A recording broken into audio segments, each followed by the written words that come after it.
샬롬. 새로운 날을 맞아 하나님께 예배하는 여러분들을 축복합니다. 기도하겠습니다. 아버지 하나님, 우리를 사랑하셔서 하나님의 자녀로 택해 주시고 또한 성령을 주셔서 예배하는 사람으로 주님 앞에 엎드리게 하심을 감사합니다. 하나님, 우리의 힘으로는 살 수 없기에 하나님의 도우심을 요청합니다. 성령님의 강력한 힘으로 우리를 붙들어 주시고 우리가 오늘도 하나님의 자녀로 하나님의 백성으로 살아가기에 조금 더 부족함이 없도록 우리의 삶을 인쳐 주시옵소서. 주님, 지혜롭기를 원합니다. 미련하여 그릇 행하지 않도록 하여 주시고 오늘도 하나님 말씀에 순종하여 지혜로운 자로 살아갈 수 있도록 인도하여 주옵소서. 또한 능력을 주시옵소서. 오늘도 하나님의 능력으로 살아가게 하여 주시고 많은 사람들 앞에서 하나님의 선하심과 하나님의 사랑을 드러내는 삶을 살아갈 수 있도록 인도하여 주시옵소서. 예수 그리스도의 이름으로 기도하옵나이다. 아멘. 다 함께 찬송가 459장 찬양 드립니다.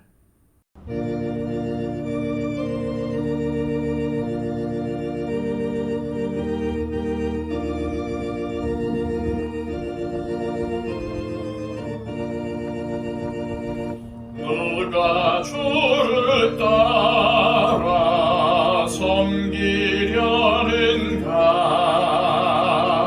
누가 죄를 떠나 주만 따를까? 누가 주를 섬겨 남을 구할까? 누가 주의 뒤를 따라가려나?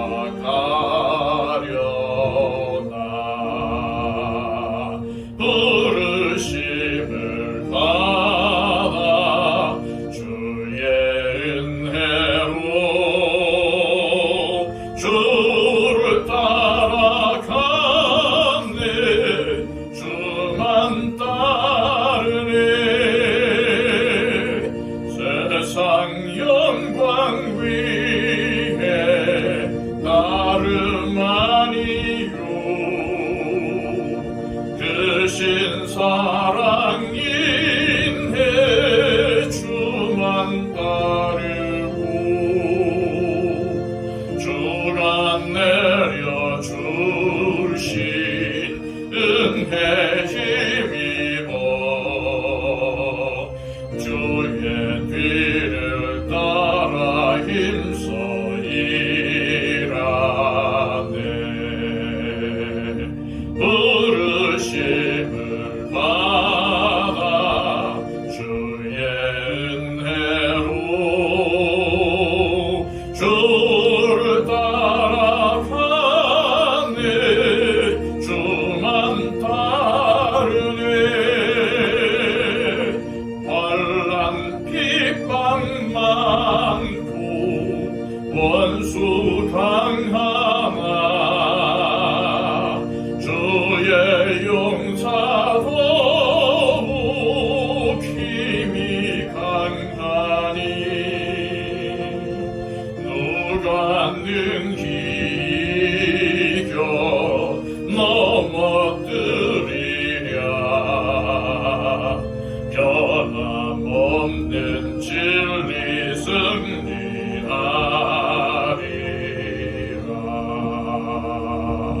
기쁜 찬송하며 주의 은혜로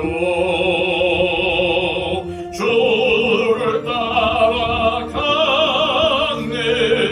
주만 따르네.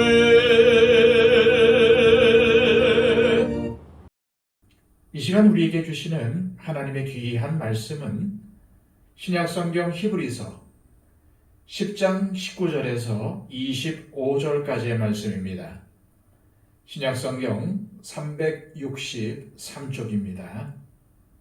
그러므로 형제들아, 우리가 예수의 피를 힘입어 성소에 들어갈 담력을 얻었나니 그 길은 우리를 위하여 휘장 가운데로 열어놓으신 새로운 살 길이요 휘장은 곧 그의 육체니라.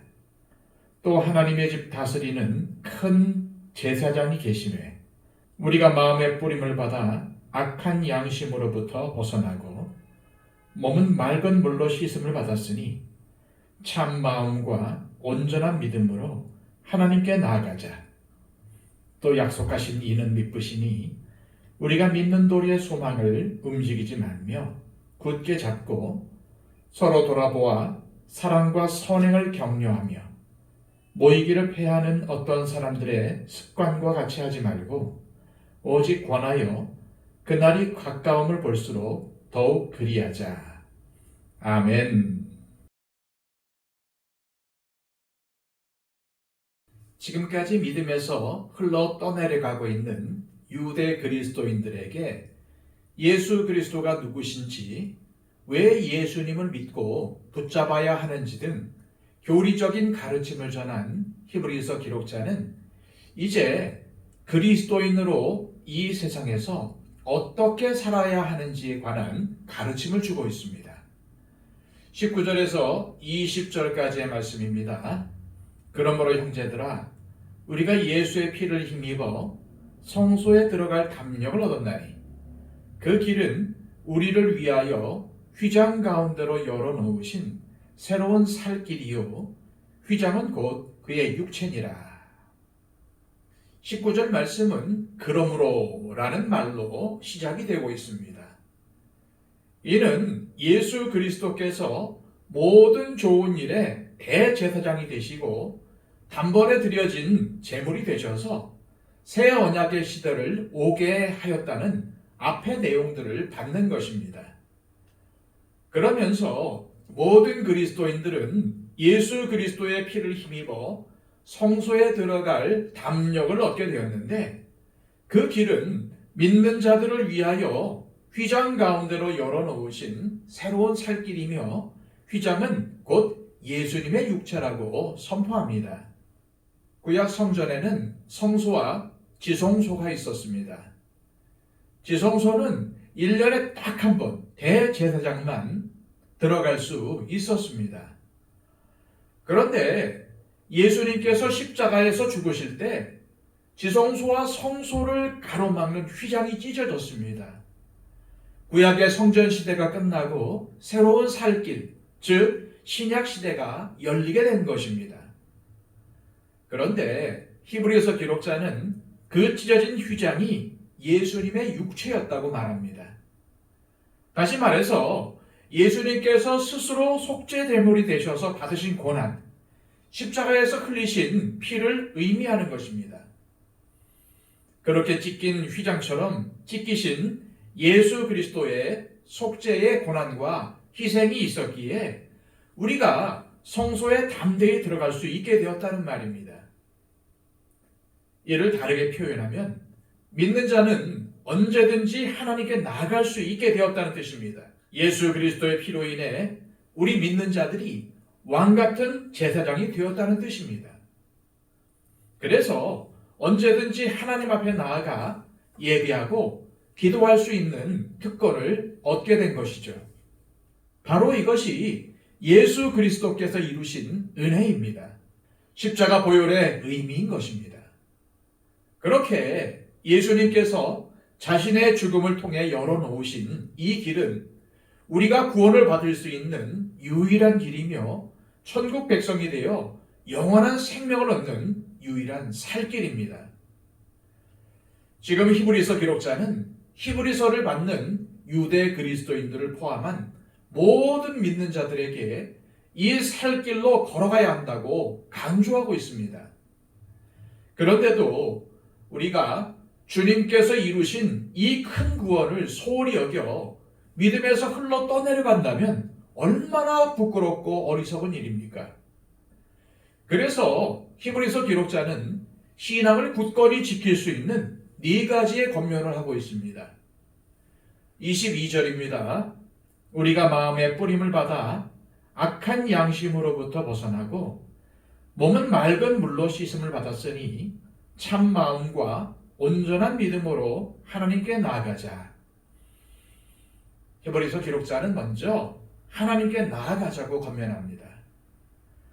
우리가 믿음에서 흘러 떠내려가지 않으려면 하나님의 은혜의 보좌 앞에 나가야 합니다.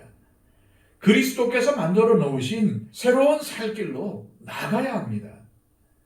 이처럼 하나님 앞으로 나아감은 매일 성경을 묵상하는 것일 수도 있습니다. 주님을 묵상하며 길을 가다가 주님의 함께하심, 곧 임재를 경험하는 것일 수 있습니다. 홀로 조용히 기도하기 위해 무릎을 꿇는 시간일 수도 있습니다. 그런데 이때 필요한 것은 참 마음과 온전한 믿음입니다. 이는 우리가 얼마든지 믿음과 마음이 없는 예배와 성경 묵상, 기도 등의 경건 생활을 할 수 있다는 의미입니다. 따라서 하나님 앞에 나아갈 때는 온전히 하나님을 신뢰하는 믿음을 가지고 나와야 한다는 것입니다.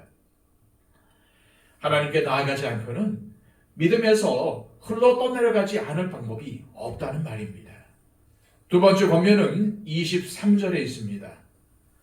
또 약속하신 이는 미쁘시니 우리가 믿는 도리의 소망을 움직이지 말며 굳게 잡고, 우리가 믿음을 지키고 구원받은 성도로 살기 위해서는 믿는 도리의 소망을 굳게 잡는 일이 필요합니다.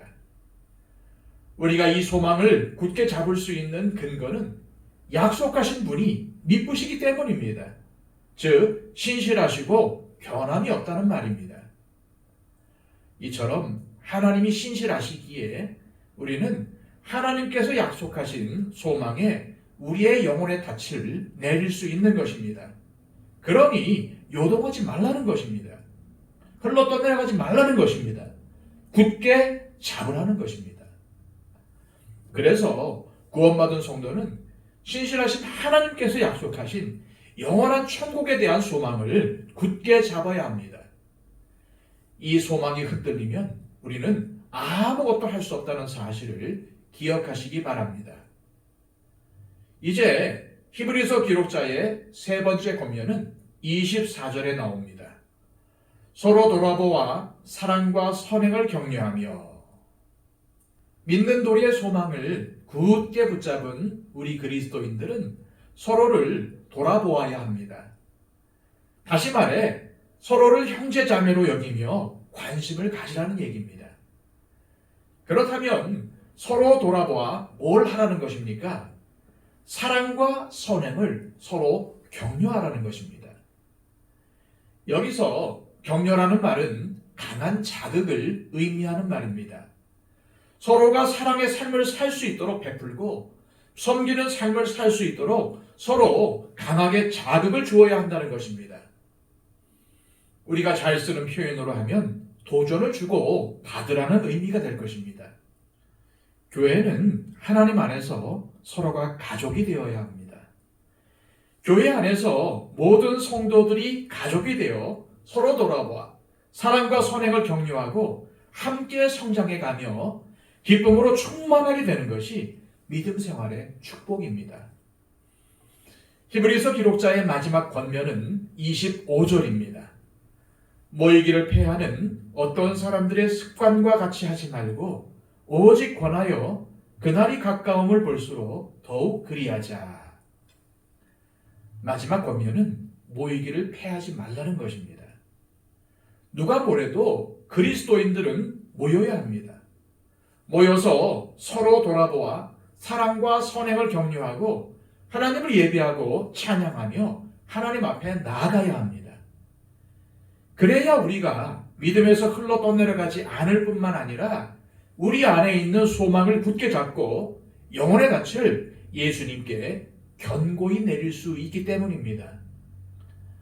우리가 받은 구원은 그냥 예수 믿고 천국 가는 이론적인 삶이 아닙니다. 우리가 받은 구원을 이루는 삶은 내 삶을 변화시키고 내 생각을 바꾸게 하는 원동력이어야 합니다. 다시 말해 구원은 우리의 삶과 생각에 지각 변동이 일어나는 사건이라는 뜻입니다. 그래서 구원받은 성도는 지속적으로 하나님께 나아가야 합니다. 참 마음과 온전한 믿음을 가지고 더 가까이 나가야 합니다. 하나님 앞에 나와서 예배하고 기도하기를 기뻐해야 합니다. 그리고 구원은 관계로의 부르심입니다. 혼자가 아닌 함께로의 부르심입니다. 그래서 서로를 가족으로 여기고 서로 돌아보아 사랑과 선행을 격려해야 하는 사람들의 모임이 바로 교회입니다. 그래서 교회는 모이기를 기뻐해야 합니다. 이 시간 기도하실 때 하나님 아버지, 우리가 예수 그리스도의 피로 하나님 앞에 나아갈 담력을 얻었다는 사실을 기뻐하게 하옵소서. 그리고 오늘 히브리서를 통해 우리에게 들려주시는 하나님 앞에 나아가라, 믿는 도리의 소망을 굳게 잡으라, 서로 돌아보아 사랑과 선행을 격려하라, 모이기를 기뻐하라 라는 성령님의 음성을 마음에 새기며 순종하는 삶을 살게 하옵소서. 기도하시기를 바랍니다. 111 기도를 통해 우리의 기도가 필요한 분들을 위해서 간절히 중보해 주시기를 바랍니다. 이복신 권사님을 위해 간절한 기도가 필요합니다. 다 함께 기도하겠습니다.